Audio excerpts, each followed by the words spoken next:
Bonjour à tous. Dans le communiqué vidéo de la semaine dernière, j'ai omis une information très importante.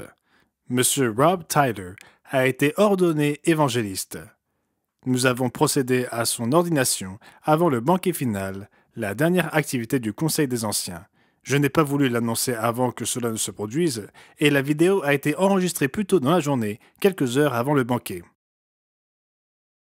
Aujourd'hui, j'ai enregistré une nouvelle émission intitulée 2024 selon la prophétie biblique, proposant la brochure Le Moyen-Orient selon la prophétie. C'était un peu plus évident que d'autres années. Certaines années, on se demande qu'est-ce que je vais bien dire sur l'année qui vient. Mais avec tout ce qui s'est passé au Moyen-Orient, il y a beaucoup à dire parce qu'il y a tellement de prophéties concernant l'État d'Israël et Jérusalem en particulier. C'était donc l'occasion de parler de ces prophéties.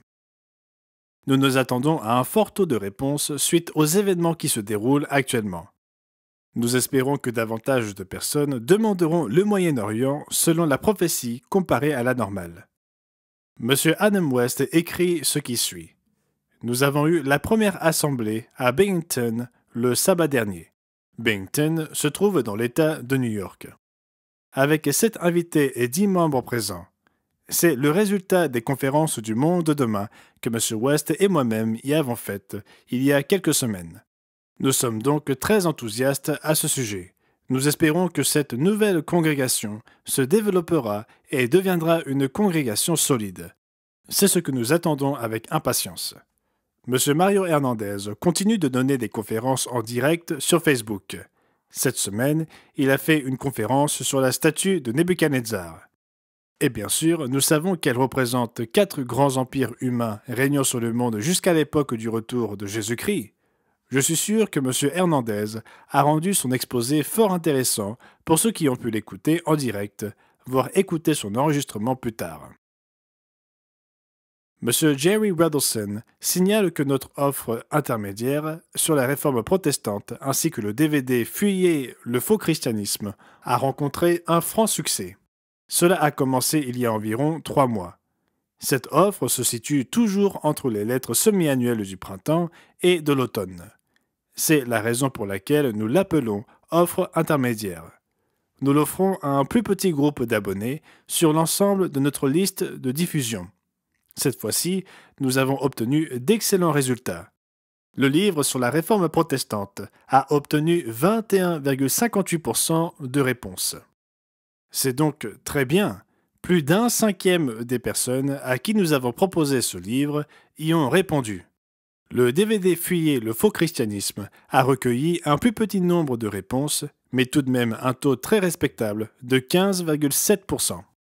Nous cessons donc de compter le nombre de réponses à l'offre intermédiaire une fois que nous envoyons une nouvelle lettre semi-annuelle à tout le monde. Et nous sommes en train d'envoyer la nouvelle lettre semi-annuelle qui propose la dernière brochure, La loi ou la grâce. Cette nouvelle brochure en anglais a été envoyée aux membres anglophones vendredi dernier et nous avons déjà envoyé environ un quart des lettres la proposant aux abonnés. Nous utilisons le service d'un prestataire pour la distribution de la lettre qui s'occupe d'envoyer la moitié des lettres, tandis que nous envoyons l'autre moitié. Et nous avons terminé l'envoi de la moitié nous concernant. Et probablement que d'ici à ce que je termine cet enregistrement ou que vous l'écoutiez, nous aurons terminé d'envoyer la quasi-totalité des lettres. Nous sommes donc très heureux de sa distribution. Et nous recevons d'ores et déjà des réponses. Nous avons reçu environ 5 cm de coupons-réponses hier. Je ne sais pas ce qu'il en est aujourd'hui, mais cela ne fait que commencer. Nous espérons que cela aura un impact sur les gens et que ce sera une très bonne brochure pour répondre aux questions qui nous parviennent sur ce sujet. Le Thanksgiving américain a lieu la semaine prochaine. La fête de l'Action de grâce au Canada a eu lieu au début du mois d'octobre, et maintenant nous avons le Thanksgiving américain à la fin du mois de novembre. Pour ceux d'entre nous qui sont ici, ce sera jeudi prochain. C'est une fête merveilleuse que nous pouvons célébrer, et je sais que de nombreux Américains et de nombreuses personnes, même au sein de l'Église, sont toujours très enthousiastes à l'idée de célébrer la fête de Thanksgiving. Nous rendrons donc visite à des parents, beaucoup d'entre nous, et d'autres s'assiéront autour d'une dinde rôtie. Il n'y aura certainement pas de repas au jambon, mais à la dinde pour ceux d'entre nous qui font partie de l'Église. C'était Gerald Weston pour l'Église du Dieu vivant pour la semaine se terminant le 18 novembre 2023. J'espère que vous passerez tous un merveilleux sabbat.